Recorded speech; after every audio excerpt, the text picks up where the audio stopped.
चांद की सतह पर टकराया चीनी रॉकेट। क्रैश लैंडिंग के कारण फैला 3 टन कचरा। चंद्रमा की सतह पर बना 65 फीट चौड़ा गड्ढा। चांद पर गिरा मानव निर्मित मलबा। जी हां दोस्तों, चांद पर एक क्रैश लैंडिंग के कारण मानव निर्मित कचरा फैल गया है और यह क्रैश लैंडिंग इतनी खतरनाक थी कि चंद्रमा की सतह पर 65 फीट चौड़ा गड्ढा बन गया है। लेकिन फिलहाल यह पता नहीं चल पाया कि क्रैश लैंडिंग के कारण जो मलबा फैला है वो आखिर है किसका। वैज्ञानिक इस पूरी घटना की तहकीकात में जुट गए हैं और इसके साथ उनका कहना है कि इस क्रैश लैंडिंग के कारण चांद की सतह पर काफी प्रभाव पड़ा है। चलिए दोस्तों, इस वीडियो में देखते हैं कि इस पूरे घटनाक्रम के पीछे क्या है और ये क्रैश लैंडिंग कैसे हुई। दोस्तों, पिछले कुछ समय से चांद से एक रॉकेट के मलबे के टकराने की आशंकाएं जताई जा रही थीं। आखिरकार ये क्रैश लैंडिंग की घटना हो ही गई और अनुमानों के मुताबिक चांद की सतह पर इसका काफी प्रभाव भी पड़ा है। हालांकि वैज्ञानिक इस क्रैश लैंडिंग की पूरी तहकीकात करने में जुटे हैं कि इस लैंडिंग के पीछे क्या कारण रहा। इसके साथ ही यह पता किया जा रहा है कि यह मानव निर्मित मलबा था किसका। इसके साथ ही ये खबरें भी आ रही हैं कि इस रॉकेट के मलबे के गिरने की वजह से चंद्रमा की सतह पर करीब 65 फीट चौड़ा गड्ढा बन गया है। इसके साथ ही चांद की सतह पर इसका और क्या असर पड़ा है, इसके बारे में विस्तृत अध्ययन होना अभी बाकी है। वहीं ऐसा माना जा रहा है कि यह रॉकेट चीन का हो सकता है, लेकिन चीन ने फिलहाल इसके अपने रॉकेट का हिस्सा होने से इनकार किया है। इसलिए जब तक चांद से टकराए कचरे की विस्तृत जांच नहीं होती तब तक यह रहस्य गहराता ही जाएगा। वैज्ञानिकों का मानना है कि लावारिस रॉकेट से टूटकर अलग हुआ करीब 3 टन वजनी हिस्सा 9300 किलोमीटर प्रति घंटे की रफ्तार से चांद की सतह से टकराया है। चांद की सतह के जिस तरफ रॉकेट का हिस्सा टकराया है वो सुदूर ऐसी जगह है जहां तक धरती की दूरबीनों की नजर नहीं पहुंचती है। वैज्ञानिकों का मानना है कि सैटेलाइट चित्रों की मदद से इस टक्कर की पुष्टि करने में कई सप्ताह या कई महीने भी लग सकते हैं।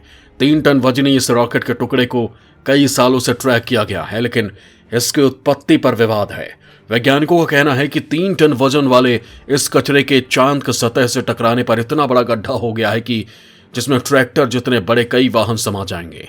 वैज्ञानिकों को आने वाले दिनों या हफ्तों में इसकी पुष्टि होने की उम्मीद है। लावारिस रॉकेट के इस हिस्से को चांद की ओर से बढ़ते पहली बार मार्च 2015 में पृथ्वी से देखा गया था। अगर हम पिछले रिपोर्ट्स की माने तो ये रॉकेट कथित तौर पर चीन का माना जा रहा है, जो पिछले 7 साल से अंतरिक्ष में चक्कर काटने के बाद चांद की सतह से टकरा गया, जिससे 3 टन मलबा चांद पर फैल गया। वहीं इस टकराव के कारण 65 फीट गड्ढा भी हो गया।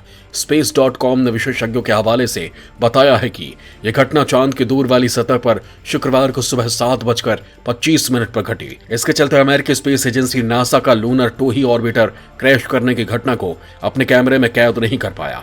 अमेरिकी वैज्ञानिकों ने नए गड्ढे के चांद पर बनने से पहले से प्राकृतिक रूप से मौजूद 570 किलोमीटर चौड़े गड्ढे हर्ट्स स्प्रंग के पास से निर्मित होने की बात कही थी। लूनर 2 ही ऑर्बिटर मिशन के डिप्टी प्रोजेक्ट साइंटिस्ट ने बताया कि इस क्रैश के बारे में हमें पहले ही पता चल गया था। हमें इसके प्रभाव से हुए गड्ढे को खोजने में रुचि है और आने वाले समय में हम इसके बारे में और जानकारी पता करने की कोशिश करेंगे। वैज्ञानिकों के मुताबिक ऑर्बिटर में नैरो एंगल कैमरों में गड्ढों का पता लगाने के लिए पर्याप्त रेजोल्यूशन होता है, लेकिन चांद की सतह नए प्रभाव वाले गड्ढों से भरा है। इसलिए गड्ढों की पहचान समान प्रकाश व्यवस्था की स्थिति में पहले और बाद की तस्वीरों के आधारित की जाएगी। चांद की सतह की ओर तेजी से गिर रहे रॉकेट के मलबे की सूचना सबसे पहले प्लूटो प्रोजेक्ट से जुड़े खगोल वैज्ञानिक बिल ग्रे ने दी थी। अपने ब्लॉग पोस्ट में उन्होंने पहले दावा किया था कि यह मलबा अरबपति कारोबारी एलन मस्क के स्पेस एक्स के फाल्कन 9 रॉकेट का है, लेकिन बाद में उन्होंने अनुमान जताया कि यह एक चाइनीज रॉकेट का बचा हुआ हिस्सा है। इसके बारे में बताया गया है कि चीन के चंद्रमा मिशन के चांग-ई 5T1 से जुड़ा है। हालांकि चीन के विदेश मंत्रालय ने इन दावों का खंडन किया था और इसे अपने रॉकेट का कचरा होने के दावों से इनकार किया था। ताजा जानकारी के मुताबिक रिपोर्ट है कि रॉकेट का मलबा गिरने की वजह से चंद्रमा की सतह पर 65 फीट गड्ढा बन गया है। गौरतलब है कि चीन का चांग-ई 5T1 इसके ज्यादा चर्चित चांग-ई 5 मिशन का एक प्रौद्योगिकी प्रदर्शक था, जो दिसंबर 2020 में चंद्रमा की सतह से उसका सैंपल लेकर पृथ्वी तक आया था। अगर चांद से टकराया मानव निर्मित कचरा चाइनीज मून मिशन का हिस्सा नहीं है तो अंतरिक्ष वैज्ञानिकों के लिए ये कहानी भी और जटिल हो जाती है। यानी उनकी उत्सुकता सिर्फ इसके और ज्यादा प्रभाव जानने पर ही सीमित नहीं रहेगी, बल्कि ये रहस्य उद्घाटन करने पर भी होगी। आखिर चंद्रमा से टकराने वाली वस्तु थी क्या। एरिजोना में साल 2015 में नासा द्वारा वित्त पोषित एवं अंतरिक्ष सर्वेक्षण में इसे देखा गया था, लेकिन जब इसका एस्टेरॉयड नहीं होने की पुष्टि हुई तो वैज्ञानिकों की इसमें रुचि खत्म हो गई। ऐसे कचरे जिन्हें स्पेस जंक के रूप में जाना जाता है सैटेलाइट से जानबूझकर हटाए गए हार्डवेयर होते हैं, जिन्हें पृथ्वी पर लौटने के लिए पर्याप्त ईंधन न होने की वजह से मिशन से अलग कर दिया जाता है।